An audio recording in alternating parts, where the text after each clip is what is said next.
Praise the Lord. കർത്താവിൻ്റെ തിരുനാമം ഇന്നീ പ്രഭാതത്തിൽ മഹിമപ്പെടുമാറാകട്ടെ. ഒരു പുതിയ തുടക്കം, പുതിയ ആരംഭം, പുതിയ പ്രഭാതം ദൈവം നമുക്ക് വീണ്ടും ദാനം ചെയ്തു. ഈ പുതിയ ദിവസത്തിൽ ഒരു നല്ല തുടക്കം, ഒരു പുതിയ ആരംഭത്തിലേക്ക് പ്രവേശിക്കുമ്പോൾ പ്രാർത്ഥനയോടുകൂടി ദൈവത്തിന് എല്ലാ മാനവും മഹത്വവും അർപ്പിച്ചുകൊണ്ട് ദൈവവചന ധ്യാനത്തോടെ പ്രാർത്ഥനയോടെ നമുക്ക് ആരംഭിക്കാം. ആധാരമായി യെശയ്യാ പ്രവാചകന്റെ പുസ്തകം 41 അധ്യായം അതിൻ്റെ 10 വാക്യം വായിച്ച് നമുക്ക് ആരംഭിക്കാം. ഇതാ ഞാൻ നിന്നോട് കൂടെയുണ്ട്, ഭ്രമിച്ചു നോക്കണ്ട, ഞാൻ നിന്റെ ദൈവമാകുന്നു. ഞാൻ നിന്നെ ശക്തീകരിക്കും, ഞാൻ നിന്നെ സഹായിക്കും, എൻ്റെ നീതിയുള്ള വലങ്കൈ കൊണ്ട് ഞാൻ നിന്നെ താങ്ങും. ഒരുപാട് പ്രാവശ്യം വായിച്ചു കേൾക്കുന്ന ബലപ്പെടുത്തുന്ന ഒരു വാക്യശകലം. യെശയ്യാ പ്രവാചകന്റെ പുസ്തകം 41 അധ്യായം വായിക്കുമ്പോൾ തന്നെ തുടക്കത്തിൽ തന്നെ പറയുന്നുണ്ട്, തെരഞ്ഞെടുത്തവനും കൂടെയുള്ളവനും ദൈവം കൂടിയിരിക്കുന്നവനുമായി ഒരുവന്റെ കാര്യം പറയുന്നത്. ഇസ്രായേലെ തെരഞ്ഞെടുത്ത യാക്കോബെ എന്ന് പറഞ്ഞാൽ ആരംഭിക്കുന്നത്.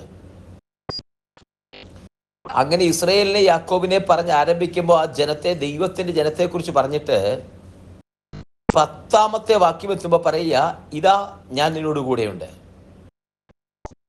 ഈ ഒരു വാക്ക് ദൈവവചനമായിട്ടൊന്ന് കേട്ട് നീ ഹൃദയത്തിലൊന്ന് എടുത്തേ. ഇതാ ഞാൻ നിന്നോട് കൂടെയുണ്ട്.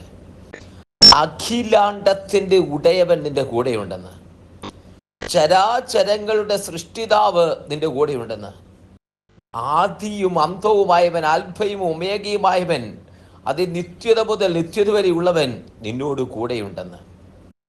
ഈ വചന ഹൃദയത്തിലൊന്ന് ഉറപ്പിക്കട്ടെ. നിന്നോട് കൂടെയുള്ള ദൈവം, ദൈവം നിന്നോട് കൂടെയുണ്ടെന്ന്. നിന്നെ അറിയുന്ന, നിന്റെ മുടികൾ പോലും എണ്ണി തിട്ടപ്പെടുത്തി വെച്ചിരിക്കുന്ന ആ ദൈവം നിന്നോട് കൂടെയുണ്ടെന്ന്. ഇന്ന് ഈ വചനം കേൾക്കുമ്പോ ഒരുപക്ഷെ യാത്രയിലാണെങ്കിൽ, അല്ലെങ്കിൽ ഓഫീസിലോ വീട്ടിലോ ഏത് സ്ഥലത്തായിരുന്നാലും നിന്റെ കൂടെ ദൈവമുണ്ടെന്ന്. യാത്ര ചെയ്ത് നിന്റെ കൂടെ ദൈവമുണ്ട്, വാഹനം ഓടിക്കുന്ന നിന്റെ കൂടെ ദൈവമുണ്ട്, ഓഫീസിലേക്ക് ജോലി സ്ഥലത്തേക്ക് യാത്ര ചെയ്ത് നിന്റെ കൂടെ ദൈവമുണ്ട്. എല്ലാ ടെൻഷനും മാറട്ടെ, നിന്റെ ഭാരം യഹോവയുടെ മേൽ വെക്കുക. നീ അല്ല ടെൻഷൻ എടുക്കേണ്ടത്, ദൈവം നിന്റെ കൂടെയുണ്ട്. നിന്നെ അറിയുന്നവൻ, അഖിലാണ്ടത്തിന്റെ ഉടയവൻ, ആ ദൈവം നിന്റെ കൂടെയുണ്ട്. അതുകൊണ്ട് 1-2 കാര്യങ്ങൾ പറയുക. ദൈവം നിന്റെ കൂടെയുണ്ട്. ഈ സാഹചര്യത്തെ കുറിച്ച് പറയുക. ഒന്ന്, ഭ്രമിച്ചു നോക്കണ്ട. സംഭ്രമമുണ്ടോ? പേടിയുണ്ടോ? നീ ഭ്രമിച്ചു നോക്കുന്നുണ്ടോ? ഞെട്ടിത്തെരിക്കുന്നുണ്ടോ? നീ ഭ്രമിച്ചു നോക്കുന്നുണ്ടോ? ഒരു പേടിയോടെ, ഭയത്തോടെ നോക്കുന്നുണ്ടോ? ഒന്ന്, നീ ഭ്രമിച്ചു നോക്കണ്ട.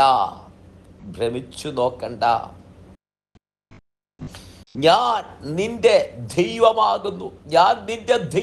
നീ ഭ്രമിച്ചു നോക്കണ്ട, ഞാൻ നിന്റെ ദൈവമാകുന്നു. ഹല്ലേലൂയ. കുഞ്ഞെ, നീ ഭ്രമിച്ചു നോക്കണ്ടെന്ന്, നീ പേടിക്കണ്ടെന്ന്, നീ ഭയപ്പെടണ്ടെന്ന്. കാര്യം, നിന്റെ ദൈവം നിന്റെ കൂടെയുണ്ട്.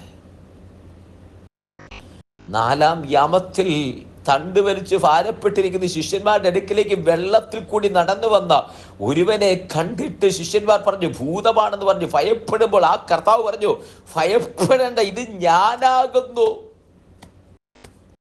4 യാമത്തിൽ തണ്ട് വലിച്ച് ക്ഷീണിച്ചിരിക്കുന്ന നിന്നോട് ഇന്ന് പ്രഭാതത്തിൽ പറയട്ടെ, ഇത് ഞാനാ. ആ ദൈവം നിന്നോട് പറയുക, ഭയപ്പെടണ്ട.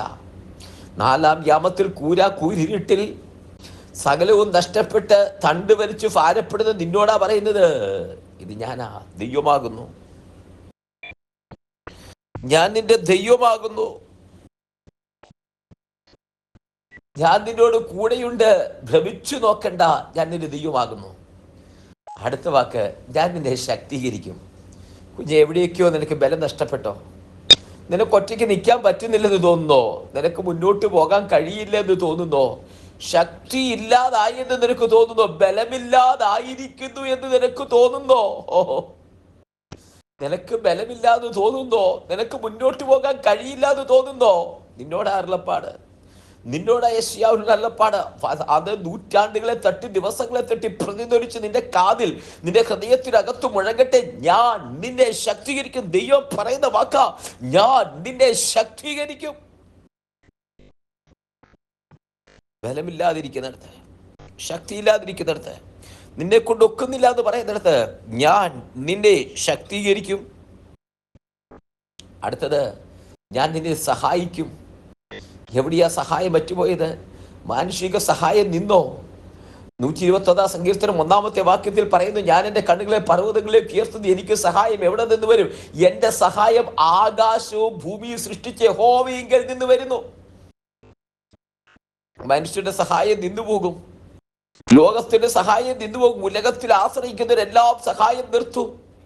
ഉലകത്തിൽ ഒരു കണ്ണിനും ദയ തോന്നാതെ എല്ലാവരുടെയും സഹായം നിർത്തുമ്പോൾ നിന്നോട് പറയുക, നിന്നെ സഹായിക്കുന്ന ഒരുവനുണ്ട്. ഞാൻ നിന്നെ സഹായിക്കും. നിന്നെ സഹായിക്കുന്ന ഒരുവനുണ്ട്. നിന്റെ കരം പിടിച്ചിരിക്കുന്ന ഒരുവനുണ്ട്. നിന്നെ ഒറ്റയ്ക്ക് വിടാതെ മാറോട് ചേർത്ത് പിടിച്ച് നിന്നെ സഹായിക്കുന്ന ഒരുവനുണ്ടെന്ന്. ഏറ്റവും അവസാനത്തെ വാക്യം ഏറ്റവും ശ്രേഷ്ഠമാ. എൻ്റെ നീതിയുള്ള വലം കൈ കൊണ്ട് ഞാൻ നിന്നെ താങ്ങും. ഇതിനൊരു അർത്ഥമുണ്ട്. നിന്റെ നീതി നിഷേധിക്കപ്പെട്ടിടത്ത്, നിന്റെ വാക്കിന് വില കൽപ്പിക്കാതെ പുറംകാൽ കൊണ്ട് തട്ടി മാറ്റിയെടുത്ത്, നിന്റെ ബലഹീന സമയത്ത് നിന്റെ ബലം നഷ്ടപ്പെട്ട് ചോർന്നുപോയി, നിനക്ക് ബലം ചോർന്നുപോയി എന്ന് തോന്നിയ സമയത്ത്, നിന്റെ ബലഹീന നേരങ്ങളിൽ നിനക്ക് ബലമില്ലാതെ ആയെന്ന് തോന്നിയ ഇടത്ത്, ഹല്ലേലൂയ, എന്റെ നീതിയുള്ള വലം കൈ കൊണ്ട് നിന്നെ താങ്ങും. എന്റെ നീതിയുള്ള വലം കൈ കൊണ്ട് നിന്നെ താങ്ങും. നിനക്ക് നീതി നഷ്ടപ്പെട്ട ഇടത്ത് നിനക്ക് നീതിയായി വെളിപ്പെടുന്നൊരു കരമുണ്ട്. നിന്റെ വിളി കേൾക്കാൻ പാലിൽ കണ്ണുകൾ ഇല്ലെങ്കിൽ നിന്റെ വിളി കേൾക്കുന്ന ജന്മയായി തുറന്ന കാതൊന്നുണ്ട് സ്വർഗത്തിൽ. നിന്നെ കാണാൻ ഈ ലോകത്തിൽ ഒരു കണ്ണില്ലെങ്കിൽ നിന്നെ കാണുന്ന ഒരു കണ്ണ് സ്വർഗത്തിലുണ്ട്. നിന്റെ നീതിയുള്ള വലം കൈ കൊണ്ട് നിന്നെ താങ്ങുന്ന ഒരുവൻ സ്വർഗത്തിലുണ്ടെന്ന്. നീതിയുള്ള വലം കൈ കൊണ്ട് നിന്നെ താങ്ങും. ഈ വചനം നിന്നെ ഉറപ്പിക്കട്ടെ, ഞാൻ നിന്നോട് കൂടെയുണ്ട്. ഇത് ഈ വാക്ക് നിന്റെ ആയിട്ടൊന്ന് എടുത്തു പറഞ്ഞേ, ഞാൻ നിന്നോട് കൂടെയുണ്ട്, എൻ്റെ ദൈവം എന്നോട് കൂടെയുണ്ട്. എൻ്റെ കൂടെയൊന്ന് ആവർത്തിച്ച്, എൻ്റെ ദൈവം എൻ്റെ കൂടെയുണ്ട്. വിശ്വാസത്താൽ ആവർത്തിച്ച്, എൻ്റെ ദൈവം എൻ്റെ കൂടെയുണ്ട്. ഈ പ്രതിസന്ധി, ഈ വേദന, അതെല്ലാം അവിടെ കിടക്കുമ്പോൾ എൻ്റെ ദൈവം എൻ്റെ കൂടെയുണ്ട്. എൻ്റെ ദൈവം എൻ്റെ കൂടെയുണ്ട്. അതുകൊണ്ട് ഞാൻ ഭ്രമിക്കുകയില്ല, പേടിക്കുകയില്ല. ആ ദൈവം എൻ്റെ ദൈവമാകുന്നു. ആ ദൈവം എന്നെ ശക്തീകരിക്കും. ആ ദൈവം എന്നെ സഹായിക്കും. തൻ്റെ നീതിയുള്ള വലം കൈ കൊണ്ട് എന്നെ താങ്ങും. ഉറപ്പിക്കാം, ദൈവകരങ്ങളിലേക്ക് സമർപ്പിക്കാം, ഒരുമിച്ച് പ്രാർത്ഥിക്കാം. സ്വർഗീയ കർത്താവേ, ജനത്തെ അനുഗ്രഹിച്ച് പ്രാർത്ഥിക്കുന്നു. അസാധാരണ സാന്നിധ്യം കൊണ്ട് നിറയ്ക്കുന്നു. അതേ, ഞാൻ നിന്നോട് കൂടെയുണ്ട്. ഈ ദൈവം ഞങ്ങളോട് കൂടെയുള്ളതിനായി സ്തോത്രം. ഞങ്ങളുടെ യാത്രയിൽ, ഞങ്ങളുടെ പോക്കില്, വരവില്, ഞങ്ങളുടെ വാഹനത്തില്, കർത്താവിൻ ജോലി സ്ഥലത്ത് ആയിരിക്കുന്ന സകല മേഖലകളിലും ദൈവത്തിന്റെ സാന്നിധ്യം ഞങ്ങളോട് കൂടെയുള്ളതിനായി നന്ദി പറയുന്നു. തല താഴുമ്പോഴും, ഞങ്ങൾക്ക് തന്നെ നിൽക്കാൻ പറ്റാത്തപ്പോഴും ആ വചനം ഏറ്റെടുക്കുന്നു. ഭ്രമിച്ചു നോക്കുന്നില്ല. കർത്താവേ, ദൈവം ഞങ്ങളോട് കൂടെയുണ്ട്. സഹായിക്കുന്നവൻ, ശക്തീകരിക്കുന്ന ഞങ്ങളോട് കൂടെയുണ്ട്. നീതിയുള്ള വലം കൈ കൊണ്ട് താങ്ങുന്ന കർത്താവ് ഞങ്ങളോട് കൂടെയുള്ളതിനായി നന്ദി പറഞ്ഞ് പ്രാർത്ഥിക്കുന്നു. തൃക്കരങ്ങളിലേക്ക് സമർപ്പിക്കുന്നു. ജനത്തെ അനുഗ്രഹിച്ച് പ്രാർത്ഥിക്കുന്നു. അങ്ങയുടെ നാമത്തിൽ ജനത്തെ അനുഗ്രഹിക്കുന്നപ്പാ, അവിടുത്തെ നീതിയുള്ള വലം കൈ കൊണ്ട് ജനത്തെ താങ്ങുന്നതിനായി സ്തോത്രം ചെയ്യുന്നു.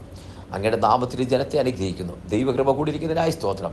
തമ്മിൽ കാണുവോളം കൃപയിൽ സൂക്ഷിക്കണം. തൃക്കരങ്ങളിൽ സമർപ്പിക്കുന്നു. പ്രാർത്ഥനയ്ക്ക് സ്തോത്രം. എല്ലാ മാനവമഹത്തോടെ എടുക്കും യേശുവിൻ നാമത്തിൽ തന്നെ. ആമേൻ, ആമേൻ, ആമേൻ. കർത്താവ് എല്ലാവരെയും അനുഗ്രഹിക്കട്ടെ. ദൈവകൃപ കൂടിയിരിക്കട്ടെ. നാളെ നമുക്ക് വീണ്ടും കാണാം. അതുവരെ ദൈവത്തിന്റെ വിശാലമേറിയ ചെടകടിയിൽ അവിടെ എവിടങ്ങളായി നമ്മൾ മറക്കപ്പെടുമാറാകട്ടെ. God bless you. Thank you so much.